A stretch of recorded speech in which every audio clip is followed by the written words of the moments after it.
എന്തിലും ഏതിലും മറുപടി പറഞ്ഞ് സോഷ്യൽ മീഡിയയിൽ നിറഞ്ഞു നിൽക്കുന്ന നടിയാണ് മാലാ പാർവതി. എന്നാൽ ഇടയ്ക്കിടെ എയറിൽ കയറുകയും ചെയ്യും. ഇപ്പോഴിതാ മാലാ പാർവതിക്കെതിരെ രംഗത്തെത്തിയിരിക്കുകയാണ് നടി രഞ്ജിനി. സിനിമാ മേഖലയിലെ മോശം പെരുമാറ്റങ്ങളെ ഗുരുതരമായ വിഷയങ്ങളായി കാണുന്നതിനു പകരം സ്ത്രീകൾ അവയെ മാനേജ് ചെയ്യാൻ പഠിക്കണമെന്നായിരുന്നു മാലാ പാർവതിയുടെ ഉപദേശം. ഈ പ്രസ്താവനയ്ക്കെതിരെയാണ് നടി രഞ്ജിനി ഫേസ്ബുക്കിലൂടെ വിമർശിച്ചത്. നിങ്ങളൊരു പരിശീലനം ലഭിച്ച സൈക്കോളജിസ്റ്റും അഭിഭാഷകയുമാണ്. എന്നിട്ടും നിങ്ങൾ ഇതുപോലെയുള്ള കുറ്റവാളികളെ പിന്തുണയ്ക്കുന്നു. ഇത് നിങ്ങൾ ഒരു അവസരവാദിയാണെന്നാണ് തെളിയിക്കുന്നത്. വളരെ സങ്കടകരമാണ്. എനിക്ക് നിങ്ങളോട് ഒരു ബഹുമാനവുമില്ല. ഇതായിരുന്നു രഞ്ജിനി ഫേസ്ബുക്കിൽ കുറിച്ചത്.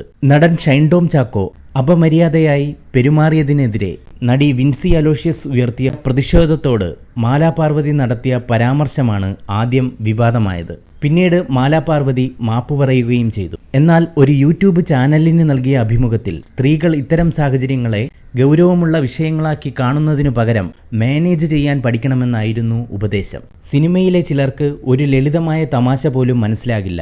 ഇക്കാലത്ത് ആരെങ്കിലും നിങ്ങളുടെ ബ്ലൗസ് ഞാൻ ശരിയാക്കട്ടെ, അല്ലെങ്കിൽ ഞാൻ അവിടെ വരട്ടെ എന്ന് പറഞ്ഞാൽ അത് വലിയൊരു സമ്മർദ്ദമായി മാറുന്നു. എല്ലാം തകർന്നു വീഴുന്നതായി തോന്നുന്നു. എന്തുകൊണ്ടാണ് ഇങ്ങനെ സംഭവിക്കുന്നത്? ഇത്തരത്തിലായിരുന്നു മാലാ പാർവതിയുടെ പ്രതികരണം. സ്ത്രീകൾ സിനിമാ മേഖലയിൽ നിലനിൽക്കണമെങ്കിൽ അവർ കട്ടിയുള്ള ചർമ്മം വളർത്തിയെടുക്കണമെന്നും മാല ഉപദേശിച്ചു. ഓരോ ചെറിയ സംഭവത്തെയും ഒരു വലിയ കാര്യമായി നമ്മൾ കണക്കാക്കിയാൽ സ്ത്രീകൾക്ക് സിനിമാ വ്യവസായത്തിൽ നിലനിൽക്കാനാകില്ലെന്നായിരുന്നു മാലാ പാർവതി ചൂണ്ടിക്കാട്ടിയത്. ഇത്തരത്തിൽ നടിമാർ നേരിടുന്ന പ്രശ്നങ്ങളെ നിസ്സാരവൽക്കരിച്ചതോടെയാണ് മാലാ പാർവതിയെ സോഷ്യൽ മീഡിയ പഞ്ഞിക്കിട്ടത്. എന്നാൽ ഇതാദ്യമായാണ് സിനിമയിലെ മറ്റൊരു നടി പരസ്യമായി മാലാ പാർവതിക്കെതിരെ പ്രതികരിക്കുന്നതും. ഈ വാർത്ത ഇഷ്ടമായാൽ ലൈക്ക് ചെയ്യൂ, ഷെയർ ചെയ്യൂ. നിങ്ങളുടെ അഭിപ്രായം കമന്റായി രേഖപ്പെടുത്തൂ.